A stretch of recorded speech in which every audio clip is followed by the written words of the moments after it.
মা তিথি, কোথায় গেলি? এই তো বাবা, আছি। কি ব্যাপার, সারাদিন ঘুরে বেড়াচ্ছ? পড়াশোনা কি সব ছিকে তুলে ফেলেছো? না বাবা, আমার পরীক্ষা তো শেষ, এখন আবার কিসের পড়াশোনা? ওহো, তাই বলো। তাহলে তো এখন ছুটি। হ্যাঁ বাবা, তাই বলছিলাম কি, চলো না বাবা মামা বাড়ি থেকে ঘুরে আসি। না, এখন গেলে হবে না। আমার হাতে তেমন টাকা পয়সা নেই যে যাব। চলো না বাবা, চলো না। সেই কবে মামা বাড়ি গিয়েছি, কত মজা হয় মামা বাড়ি গেলে। তাছাড়া আমার বন্ধু বান্ধবীরা সবাই মামা বাড়ি যাচ্ছে। এভাবেই তিথি তার বাবার কাছে জোর করতে লাগলো। তখনই তিথির মা সাইরা বেগম এসে বলল, হ্যাঁ গো, মেয়েটা যখন এতই জোর করছে, চলো না তিথির মামা বাড়ি থেকে ঘুরে আসি। যেতে তো বলছো, হাতে তো তেমন টাকা পয়সা নেই। কত টাকাই বা লাগবে, শুধু 1 কেজি মিষ্টি নিলেই তো হচ্ছে। আচ্ছা, দেখি কি করা যায়। এখন একটু বাহিরে যাচ্ছি, বাজারের দিকে যাব। পরে এ বিষয় নিয়ে কথা বলছি। আচ্ছা, সাবধানে যেও।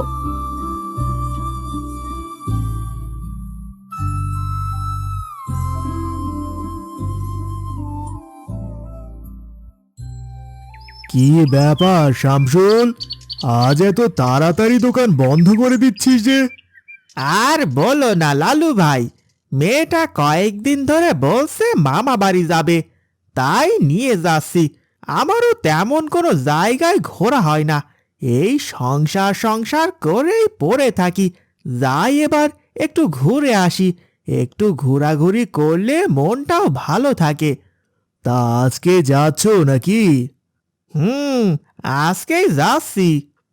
আমার মেয়েটাও কান্না করছে মামা বাড়ি যাবে বলে। কি যে করি! তা যাও না, কয়েকদিন আনন্দ উল্লাস করে আসো। কিন্তু টাকা পয়সারও তো একটা ব্যাপার আছে। আবার সবার শীতে পোশাক কিনে দিতে হবে। টাকা পয়সা নিয়ে এত ভাবলে হবে? টাকা আজ গেলে কাল আসবে। তার থেকে বলি কি লালু ভাই, তুমি একদিন ঘুরে আসো। তাহলে একদিন ঘুরে আসি, কি বলো শামসুল ভাই? হ্যাঁ, তাই যাও, আমারও দেরি হয়ে গেল, আমি চলি লালু ভাই। আচ্ছা ঠিক আছে, আমিও বাড়ির দিকে যাই। তারপর শামসুলও বাড়ি চলে গেল। লালু মিয়াও বাড়ির দিকে যেতে লাগলো। লালু মিয়া বাড়ি আসতেই বাড়ির সামনে খেলতে থাকা তিথি দৌড়ে এসে বলল, বাবা, আমরা মামা বাড়ি যাচ্ছি তো? হ্যাঁ গো মা, হ্যাঁ, আমরা যাচ্ছি। আমরা কালকেই যাচ্ছি। তোমরা সব গুছিয়ে নাও। কি মজা, মামা বাড়ি যাব, কি মজা, মামা বাড়ি যাব। আনন্দ করতে করতে তিথি দৌড়ে মায়ের কাছে গেল।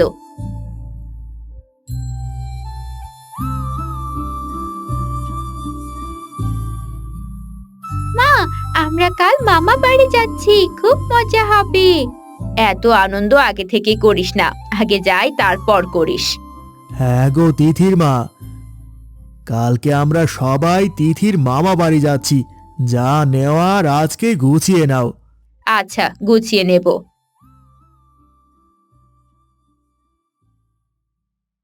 রাত্রে তিথি আর সাইরা সব গুছিয়ে নিল।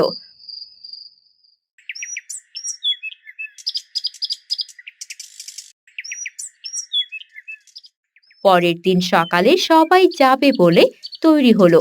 লালু মিয়া বাইরে দাঁড়িয়ে তিথিদের জন্য অপেক্ষা করছে। কই, এখনো হলো না? কালকে তোমাকে বলেছি গুছিয়ে নিতে, এখনো হলো না? পৌঁছাতেও তো সময় লাগবে। এই তো হয়ে গিয়েছে, চলো। আয় মা তিথি, আয়। চলো মা।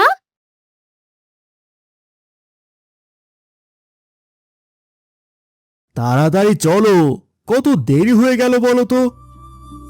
তারপর সবাই একসাথে বাড়ি থেকে বের হলো।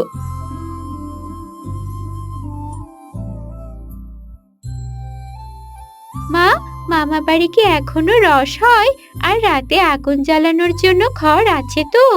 আরে বাবা, গেলেই তো সব দেখতে পাবি। তোর বুঝি আর তর সইছে না? মা, বলো না। আরে পৌঁছে গেলাম, আর বেশি পথ বাকি নেই। পৌঁছে গেলেই সব জানতে পারবি। আর একটু অপেক্ষা করো। কিছুক্ষণ পর তিথিরা মামা বাড়ি পৌঁছে গেল। মামা মামা কেমন আছো? আরে তিথি, অনেকদিন পর। খুব ভালো আছি। তুমি কেমন আছো? ভাই, আমরা সবাই ভালো আছি। তোমরা সবাই কেমন আছো? ভালো আছি। রাজুর মা, দেখো দেখো কারা এসেছে। স্বামীমা ঘর থেকে বের হয়ে বলল, কই তিথিরা যে? সবাই ভালো আছে তো? আমরা সবাই ভালো আছি। তোমরা কেমন আছো? ভালো আছি, এসো সবাই ঘরে উঠে এসো। তারপর সবাই ঘরে উঠল। রাত্রেবেলা যখন সবাই মিলে ভাত খাচ্ছিল, মামা গাছে রস আছে তো? আছে রে, আছে। তুই মনে হয় খুব রস খাস। আর বলিস না, কাল থেকে রসের খোঁজ নিয়েই যাচ্ছে। মামা আমাকে রস খুলতে নিয়ে যাবে? সে তো অনেক সকালে যেতে হয়। এত সকালে তোর আর যেতে হবে না। তাছাড়া এত সকালে তুই উঠতেও পারবি না। না মামা, আমি যাব। তুমি যখন উঠবে আমাকে ডেকে নেবে। ভাই, ও যখন বলছে নিয়ে যাস, মাঠ দেখিয়ে আনিস। আচ্ছা মা, মামা যখন যাবে তখন আমাকে ডেকে দেবে তো? আচ্ছা, আমি তোকে ডেকে নিয়ে যাবনি। সকাল করে ঘুমিয়ে পড়িস। অনেক সকালে উঠতে হবে তো। আমিও যাব। বাবা, আমাকেও নিয়ে যাবে? আচ্ছা আচ্ছা, সবাইকে নিয়ে যাব। সবাইকে সকালে ডেকে নিয়ে যাবনি। আচ্ছা মামা, আমি সকাল করেই ঘুমিয়ে পড়ছি, কাল সকাল করেই উঠবো।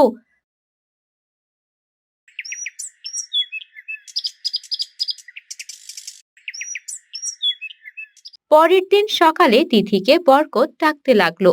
তিথি, তিথি, ওঠ। রস আনতে যাবি না? তাড়াতাড়ি ওঠ। তিথি চোখ কচলাতে কচলাতে বাইরে যেতেই দেখলো রাজু আর মামা দাঁড়িয়ে। তাড়াতাড়ি চল, সূর্য ওঠার আগে মাঠে যেতে হবে।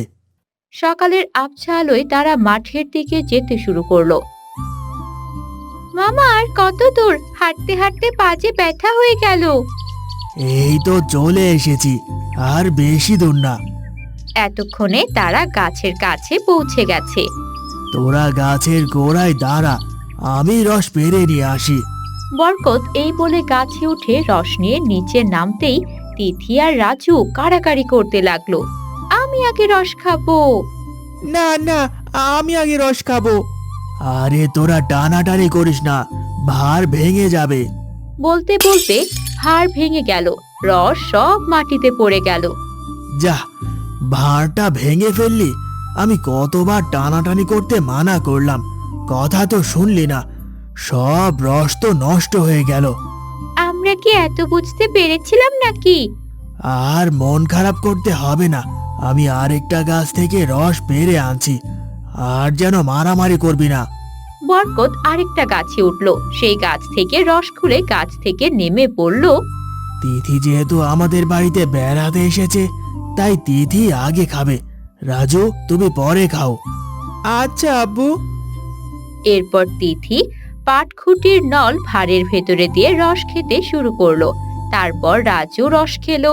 এদিকে বরকত সব গাছ থেকে রস খুলে বাঁকে বেঁধে ফেললো। রস খেয়ে আমার শীত অনেক বেড়ে গেল। তাড়াতাড়ি বাড়ি চলো মামা। তোমার এইটুকু রস খেয়ে শীত লেগে গেল? তোর মতো সবাই পেটুক নাকি, তাই সব খেলেও তোর কিচ্ছু হবে না। আচ্ছা বাবা, হয়েছে। আর ঝগড়া করতে হবে না। আমার সব রস পাড়া হয়ে গেছে। এবার বাড়ি চলো সবাই। তার এক পাশে তিথি, অন্য পাশে রাজু পাশাপাশি হাঁটতে লাগলো। বাড়ি পৌঁছাতেই তিথি তার মামিকে ডেকে বলল, মামি, আমরা রস নিয়ে চলে এসেছি। আজ যে খুব তাড়াতাড়ি বাড়ি চলে এসেছো। কে সাথে গিয়েছে দেখতে হবে না? তাড়াতাড়ি যে আসবে না। তাই নাকি? শুধু অবাক হলে হবে না, আমাকে রস পিঠা বানিয়ে দিতে হবে। রসের পিঠার কি যে স্বাদ, নাম করলেই জিভে জল চলে আসে। আচ্ছা, সব হবে। এখন তোরা ঘরে যা।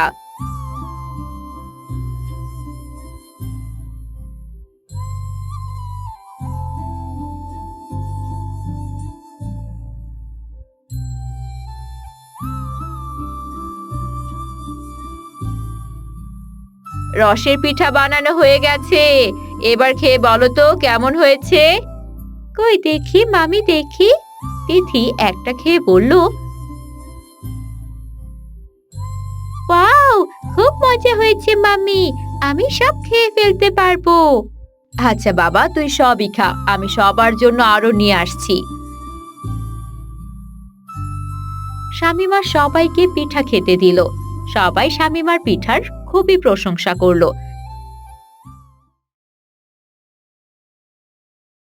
তারপর সেদিন রাত্রে বসলো মামার গল্পের আসর। মামা, কাঁথার ভেতরে পা দিয়ে গল্প শোনার মজাই আলাদা। একটা গল্প বলো না মামা। আচ্ছা বলছি। তাড়াতাড়ি বলো বাবা। আচ্ছা বলছি তবে শোনো। এক শেয়াল আর এক বেজি বন্ধু। আমাদের কি ছোট বাচ্চা পেয়েছো মামা? সেই গল্প শুরু করলে, একটু অন্য গল্প বলো। তাহলে কিসের গল্প শুনবি? আচ্ছা, তুমি ভূতের গল্প বলো। ভূতের গল্প শুনবি? আচ্ছা তাহলে বলছি শোন। আমাদের গ্রামের শেষ মাথায় একটা বাঁশ গাছ ছিল। সেই গাছে থাকতো একদল জিন।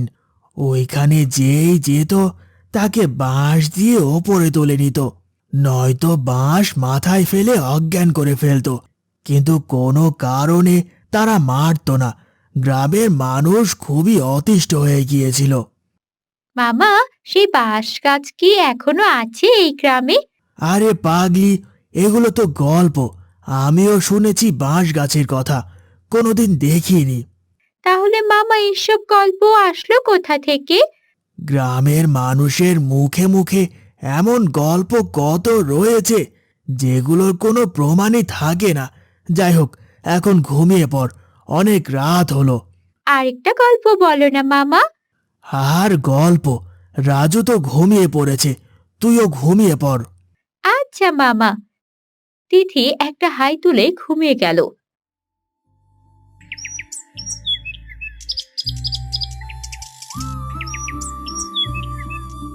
সকালবেলা লালু মিয়া তিথিকে বাড়ি যাওয়ার কথা বলতেই তিথির মন খারাপ হলো।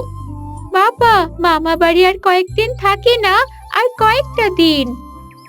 না মা, আর থাকলে হবে না, আবার অন্য সময় না হয় আসবো। তিথি যখন এত করে বলছে তাহলে আর কয়েকদিন থেকে যাও। না বরকত ভাই, আর থাকতে গেলে হবে না, বাড়িতে অনেক কাজ। আমাদেরও তো থাকতে মন চায়, কিন্তু হয়ে ওঠে না। তাহলে চলি আমরা। ভাই, আমরা চলে গেলাম, তোরা যাস। মামা, আমরা চলে গেলাম, তোমার কথা খুব মনে পড়বে। মনে পড়লেই চলে আসবি কেমন? বোন, তোমরা সব আবার এসো কিন্তু। তিথিরা এবার সবাই বাড়ির দিকে হাঁটতে শুরু করলো।